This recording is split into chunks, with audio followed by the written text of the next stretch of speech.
I have a message from the Tea Party, a message that is loud and clear and does not mince words. We've come to take our government back.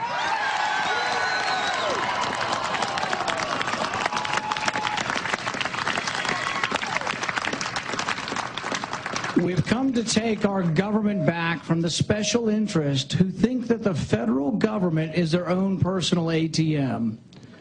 From the politicians who bring us oversized fake checks emblazoned with their signature as if it was their money to give. Washington is horribly broken. I think we stand on a precipice. We are encountering a day of reckoning, and this movement, this Tea Party movement, is a message to Washington that we're unhappy and that we want things done differently.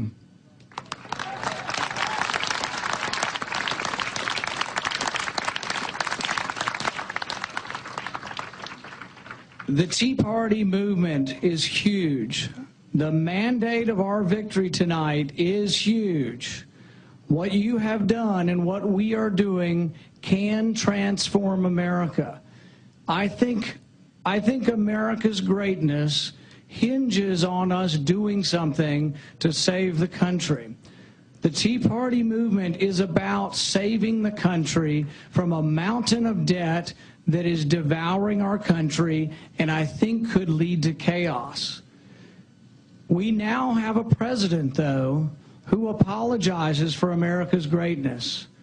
We have a president who went to Copenhagen and appeared with Robert Mugabe, Hugo Chavez, and others, Evo Morales, to apologize for the Industrial Revolution.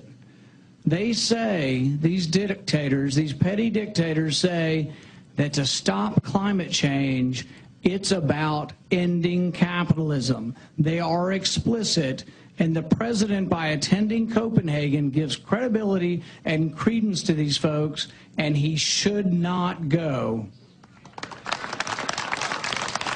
And CNN cuts in.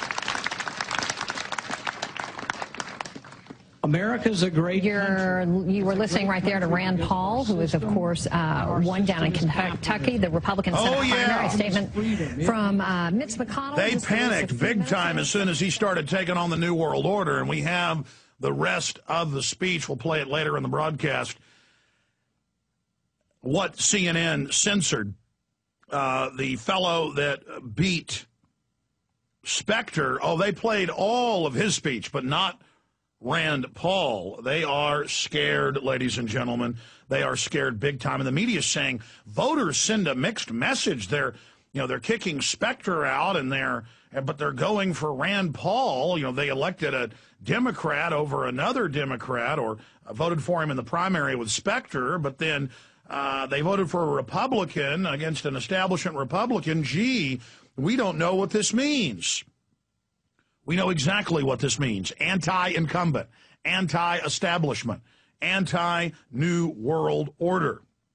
Rand Paul tops Ron Paul in Kentucky by a lot, and it's an article showing how many votes that Ron Paul got a few years ago versus his son now. Very, very exciting. Rand Paul won against the establishment Republican by more than 30%. And every number I've looked at, every analysis of the state of Kentucky I've seen, shows Rand Paul annihilating his Democratic challenger if the election is fair. And when he had a whopping 18-point lead, it was hard for him to steal the election. Ended up winning by 30-plus points. 33 points. A 33-point mega win. And the same thing, bye-bye Specter. Oh, you don't know how happy I am about Mr. Lone Bullet. I mean, that guy's been in Washington forever. Get rid of that crook. I mean, this is so exciting. We'll talk about it all coming up. We're seeing the federal government and multiple states, cities like Los Angeles, Austin, Texas, engaging in economic terrorism against the state of Arizona, meddling in their affairs of Arizonans, violating states' rights.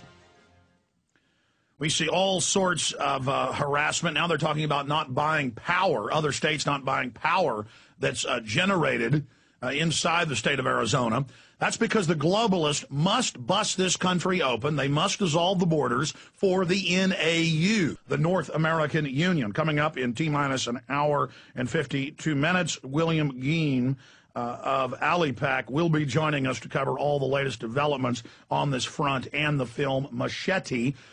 We have confirmed that the Texas Film Commission that funded this film told us the truth last Thursday when we called them, and they said, yes, we're funding Machete with tax incentives, location incentives, and more. Then I was called and emailed on Thursday evening and Friday. Rob Dew was specifically, because he was the contact. He first called the Film Commission when I was writing this article with Aaron Dykes and him that then made national news in the Washington Post, Drudge Report, and other places. And the press secretary for the governor, Rick Perry, told us that, no, we're not funding it. That hasn't been decided yet. Well, we went and looked at the facts. They decide whether to fund a film in the early stages. Just like a few years ago, they refused to fund the Waco movie, so they shot it in Louisiana instead, and it's coming out in a few months.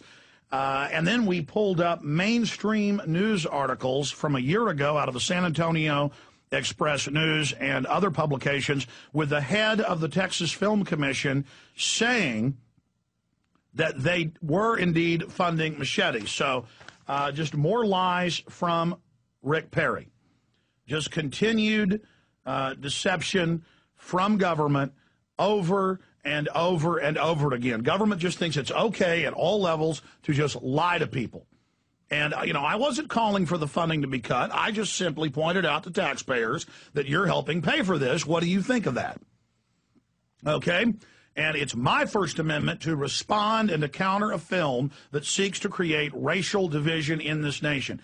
If a movie was made where Hispanics were the bad guys and the white savior is a Jesus archetype who murders the evil Hispanics, this country would be up in arms, and it should be. Somebody can make that movie if they want, but people would be up in arms, and they should be. Well, it's the same way with it being Hispanics being angels and white people all being a bunch of racist devils. This is New World Order, divide and conquer. So we'll talk about that coming up in about 2 hours with William Geen of AliPac. Always informative. Of course, he outed the big Republican Senator Lindsey Graham for basically being blackmailed over his homosexuality. And within days of that video going viral and making it in the news, suddenly they couldn't blackmail him anymore. And Graham said, I'm not for the global warming taxes. I'm not for the open borders. I'm not for any of this anymore, because they don't have anything to hold over his head. And that's the issue. I mean, if Lindsey Graham is gay, and which is being reported by a lot of sources that are credible, that's his own issue. I'm not judging him for that. But when he wants to put a tax on the little bit of industry we've got left, when China and India and others won't have that tax on them and will give them an unfair trade advantage, as if they don't already have an unfair one, and when he wants to get rid of my borders and my sovereignty and says America is more of an idea than a place, and when he votes for the government takeover of health care, he's my enemy. And when he's being blackmailed with that information, he needs to be removed from office, period. Punish these incumbents.